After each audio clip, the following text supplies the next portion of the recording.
Would you like to be the President of the United States? I really don't believe I would run it, but I would like to see somebody as the President who could do the job, and there are very capable people in this country.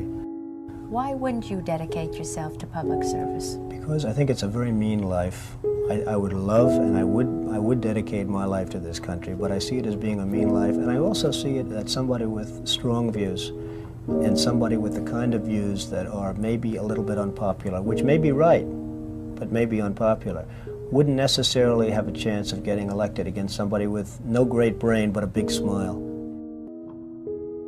But you might be classified as an Eastern Republican. Fair? Well, I guess you could say that, yes. Which means kind of a Rockefeller, Chase Manhattan Republican? I never thought of it in those terms. How do you define? Are you a Bush Republican? No, I think I'm really, the people that I do best with are the people that drive the taxis. You know, wealthy people don't like me because I'm competing against them all the time, and they don't like me, and I like to win. The fact is, I go down the streets of New York, and the people that really like me are the taxi drivers and the workers, etc., etc. I mean, I really get a great response. Why are you a Republican? I have no idea. I mean, I am a Republican because I just believe in certain principles of the Republican Party.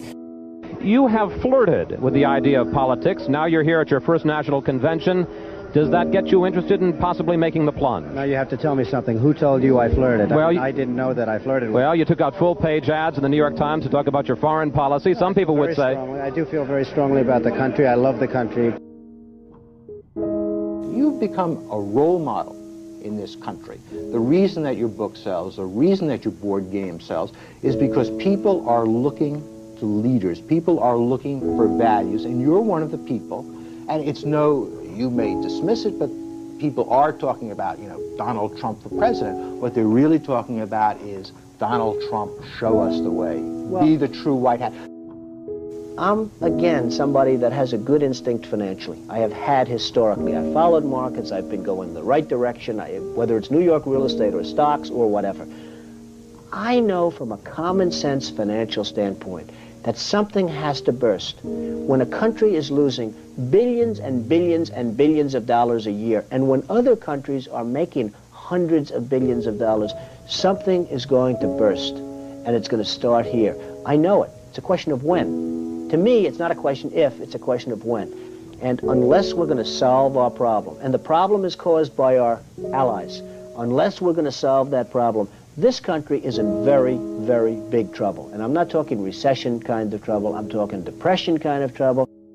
Would you really like to take over and run the country as you have run your organization? I would much prefer that somebody else do it. I just don't know if the somebody else is there.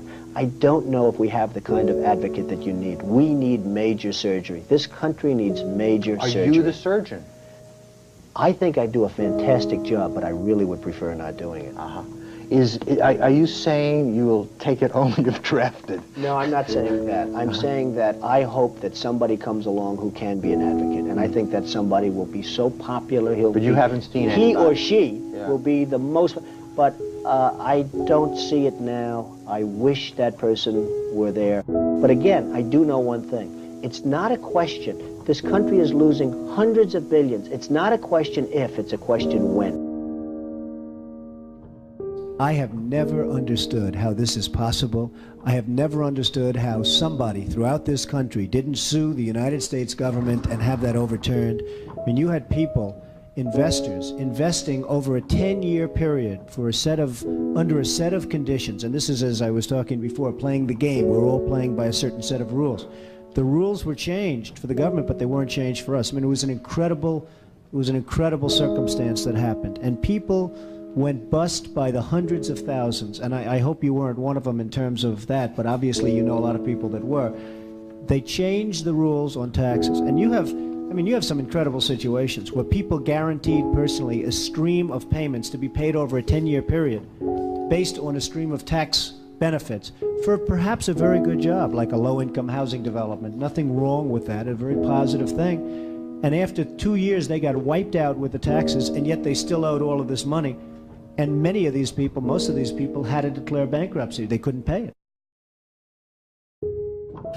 I deal with foreigners all the time. I deal with foreign leaders all the time. I know many of the foreign leaders probably better than a lot of the so-called candidates that are running on the Republican and Democratic tickets. I think I'd get along very well with them.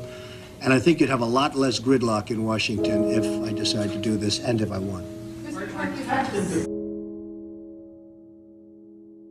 You know, nobody talks about the soldiers that are coming back with no arms and no legs. And I saw at Mar-a-Lago on Mondays, I make Mar-a-Lago my club that you know about. In Palm Beach. I make that twice now. On a Monday, I let returning Iraqi injured soldiers come to the premises.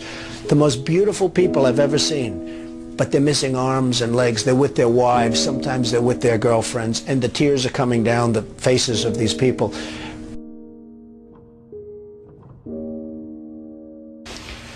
Well, I just hate what's happened to this country. We've gone to a country that's no longer respected. We're in a war that we should have never, and by the way, I'm worse than any hawk there is in terms of military and in terms of defending ourselves. But Saddam Hussein didn't knock down the World Trade Center. He had nothing to do with it. And there were no weapons of mass destruction. The other day, the head of 3M said that President Obama is anti-business. Do you get the same feeling that he does? Well, I don't know that it's anti-business or he just really doesn't know exactly what to do. And I'm afraid it probably is the second thing. I don't see him necessarily as anti-business. I think that he is not sophisticated in the ways of business. He hasn't dealt with the people that you've dealt with and that I've dealt with. I deal with China as an example a lot. It is never easy. And I've made some very big deals with the Chinese. I've come out on top. I've come out in great shape. I sell apartments to Chinese people. I get along great with them. It's not like, you know, anti-China. I just think it's ridiculous that we allow them to do what they're doing to this country with the manipulation of the currency that you write about and understand, and all of the other things that they do. And frankly, if I were them and if I could get away with it, I'd take my hat off to them, frankly. They do get away with it.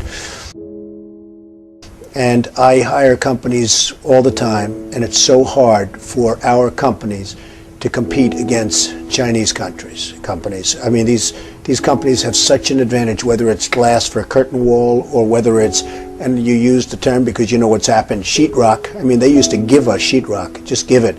And everybody that was unfortunate enough to use Chinese sheetrock had problems. I mean, problems like where people were dying from it. The good news, Steve, our product is much better, but with the manipulation of their currency, it's very, very, very hard for our companies to compete. But I'll certainly do whatever is necessary and however I can help, whether they want me to make speeches, whether they want me to contribute, raise money, I'll do whatever I have to do. We need somebody great as a president.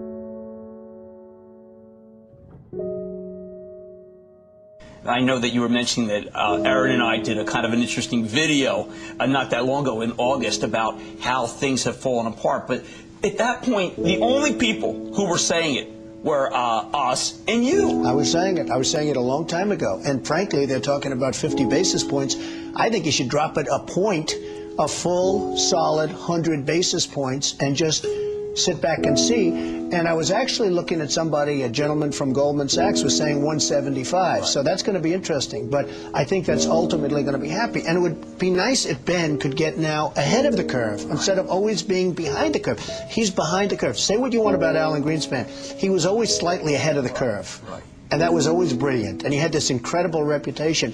I think Ben has to get a little bit ahead of the curve. He has to do something dramatic. And I really think what he should do is surprise the hell out of everyone and do it 100, and let's see what happens. That would be big. Any politician, do you think, has the pulse? Anyone running for president has the pulse of what you know about the economy? Well, the biggest problem is something I never hear about. I told you about it once. Every time they lower interest rates, the cartel, because I call it a cartel, right, the illegal monopoly raises oil prices, okay? So the monopoly, because that's all it is, it's a total illegal monopoly. If businesses ever formed OPEC, everybody would be put in jail. Here they are, and every time a country hits oil, they're invited in to the cartel, okay? It's a disgrace. So what happens is every time interest rates go down, oil prices go up, and it's the same number. I mean, practically the same money. So they lower it, they raise it, they lower it, they raise it. Now you have oil that's close to 100, going to be over 100, and nobody in this country calls and says, get that damn oil price down. You get it down.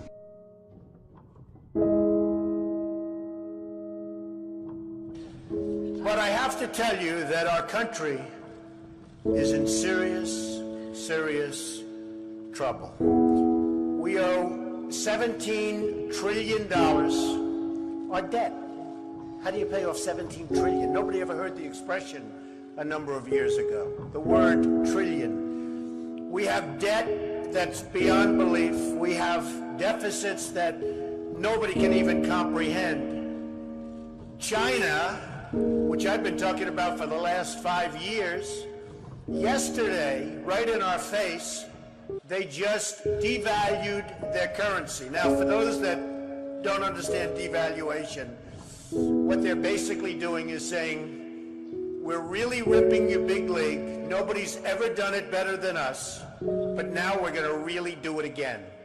And the reason they did it, and everybody was surprised by it, was because our leadership is so weak and so pathetic that they can get away with it. And believe me, they're taking our jobs, and they're taking a big league. And China's not the only one. You look at other countries, they're all doing the same thing. They have no respect for our leader, and frankly, they have no respect any longer for our great country. And it's so simple to solve. What we need is a strong economy. What we need is jobs. Now, you hear these phony job numbers, 6.7%. The 6.7% is probably 21 or 22% real numbers. When you give up looking for a job, it's like they consider you employed.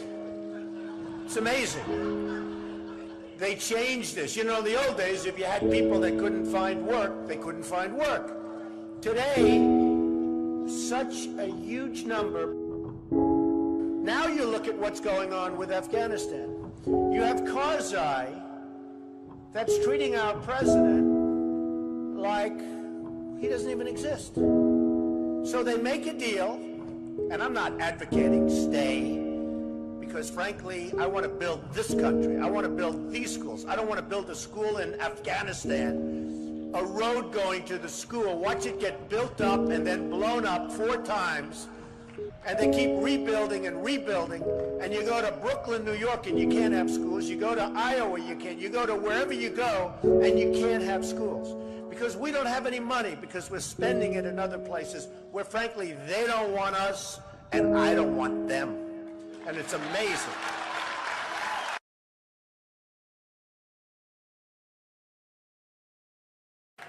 Our country is in serious trouble. We don't have victories anymore.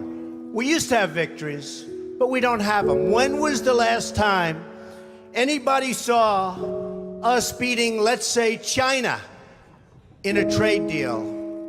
They kill us. I beat China all the time. All the time. When did we beat Japan at anything? They send their cars over by the millions. And what do? When was the last time you saw a Chevrolet in Tokyo? It doesn't exist, folks. They beat us all the time. When do we beat Mexico at the border? They're laughing at us, at our stupidity. And now they're beating us economically. They are not our friend, believe me. But they're killing us economically. The U.S. has become a dumping ground for everybody else's problems. Thank you. It's true. Islamic terrorism is eating up large portions of the Middle East. They become rich. I'm in competition with them. They just built a hotel in Syria. Can you believe this? They built a hotel. When I have to build a hotel, I pay interest. They don't have to pay interest because they took the oil that when we left Iraq, I said we should have taken. So now ISIS has the oil. And what they don't have, Iran has. And and I will tell you this, and I said it very strongly, years ago, I said, and I love the military, and I want to have the strongest military that we've ever had, and we need it more now than ever, but I said, don't hit Iraq, because you're going to totally destabilize the Middle East. Iran is going to take over the Middle East. Iran and somebody else will get the oil, and it turned out that Iran is now taking over Iraq. Think of it. Iran is taking over Iraq, and they're taking it over big league. We spent $2 trillion in Iraq. $2 trillion. We lost thousands of lives, thousands in Iraq. We have wounded soldiers who I love. They're great. All over the place.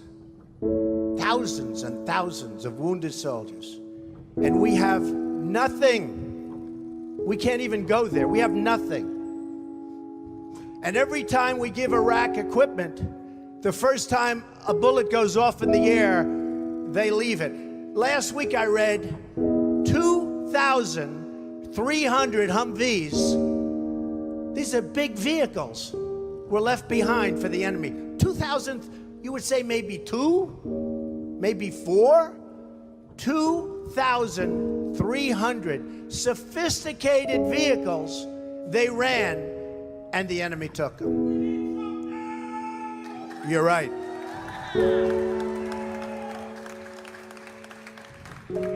Last quarter, it was just announced, our gross domestic product, a sign of strength, right? But not for us. It was below zero. Who ever heard of this? It's never below zero. Our labor participation rate was the worst since 1978. But think of it, GDP below zero. Horrible labor participation rate. And our real unemployment is anywhere from 18 to 20%. Don't believe the 5.6. Don't believe it. That's right, a lot of people up there can't get jobs. They can't get jobs because there are no jobs. Because China has our jobs and Mexico has our jobs. They all have our jobs. But the real number is anywhere from 18 to 19 and maybe even 21%.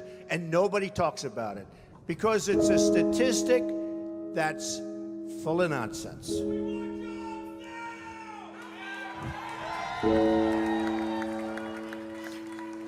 Our enemies are getting stronger and stronger by the day, and we as a country are getting weaker. Even our nuclear arsenal doesn't work. It came out recently. They have equipment that's 30 years old. They don't even know if it worked. And I thought it was horrible when it was broadcast on television, because boy, does that send signals to Putin and all of the other people that look at us and they say, that is a group of people and that is a nation that truly has no clue. They don't know what they're doing. They don't know what they're doing. We have a disaster called the big lie, Obamacare. Obamacare. Yesterday it came out that costs are going for people up 29, 39, 49, and even 55%. And deductibles are through the roof. You have to get hit by a tractor, literally a tractor, to use it. Because the deductibles are so high, it's virtually useless. It is a disaster.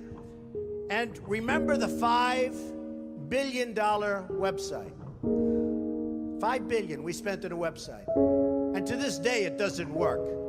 A $5 billion website. I have so many websites. I have them all over the place. I hire people. They do a website. It costs me $3. $5 billion website. I have so many websites. I have them all over the place. I hire people. They do a website. It costs me $3.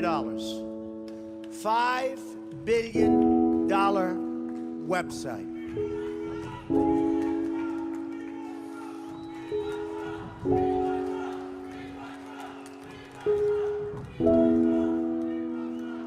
Well, you need somebody, because politicians are all talk, no action. Nothing's going to get done. They will not bring us, believe me, to the promised land. They will not. As an example, I've been on the circuit making speeches, and I hear my fellow Republicans, and they're wonderful people. I like them. They all want me to support them. They don't know how to bring it about. They come up to my office. I'm meeting with 3 of them in the next week, and they don't know. Are you running? Are you not running? Could we have your support? What do we do? How do we do it? I like them. And I hear their speeches, and they don't talk jobs, and they don't talk China. When was the last time you heard China's killing us? They're devaluing their currency to a level that you wouldn't believe. It makes it impossible for our companies to compete. Impossible. They're killing us. But you don't hear that from anybody else. You don't hear it from anybody else. And I watch the speeches. Thank you. I watch the speeches of these people, and they say, the sun will rise, the moon will set, all sorts of wonderful things will happen. And people are saying, what's going on? I just want a job. Just get me a job. I don't need the rhetoric. I want a job. And that's what's happening. And it's going to get worse, because remember, Obamacare really kicks in 2016. Really big league.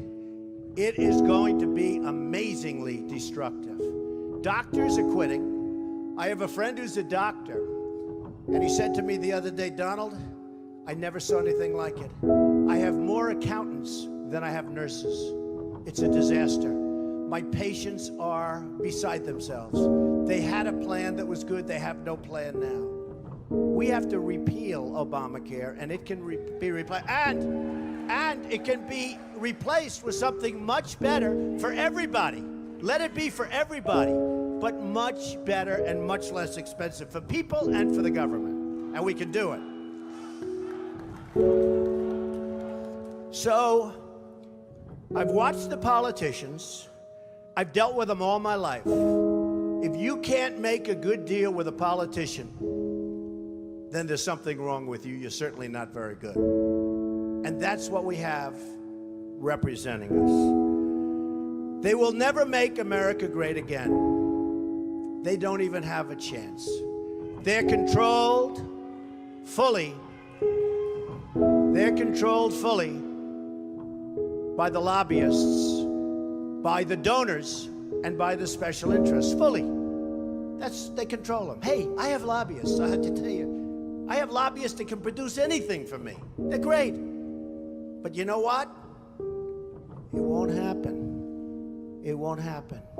Because we have to stop doing things for some people, but for this country, it's destroying our country. We have to stop, and it has to stop now. Now, our country needs a truly great leader. And we need a truly great leader now.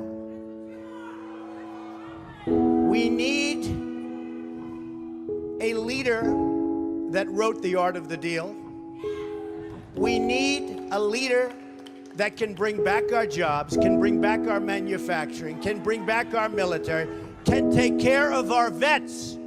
Our vets have been abandoned. And we also need a cheerleader. You know, when President Obama was elected, I said, well, the one thing I think he'll do well, I think he'll be a great cheerleader for the country. I think he'd be a great spirit. He was vibrant, he was young. I really thought that he would be a great cheerleader. He's not a leader, that's true. You're right about that. But he wasn't a cheerleader. He's actually a negative force. He's been a negative force. He wasn't a cheerleader, he was the opposite. We need somebody that can take the brand of the United States and make it great again. It's not great again. We need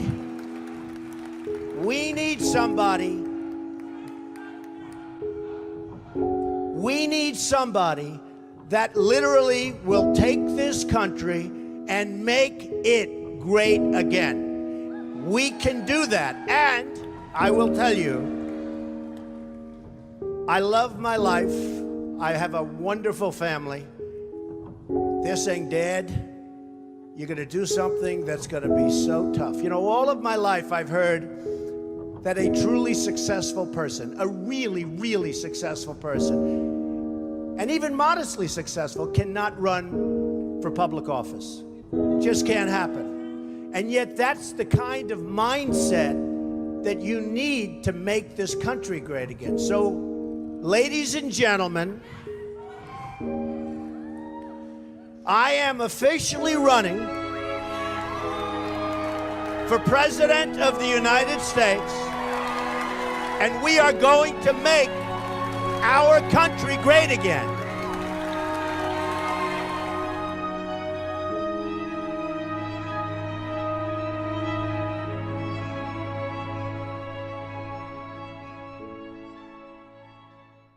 We would like to take a few minutes of your time to inform you about the United States government's plan to murder over 120 million citizens.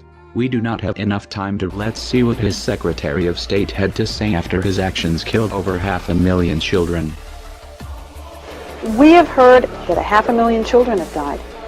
I mean, that's more children than died in Hiroshima. And you know, is the price worth it?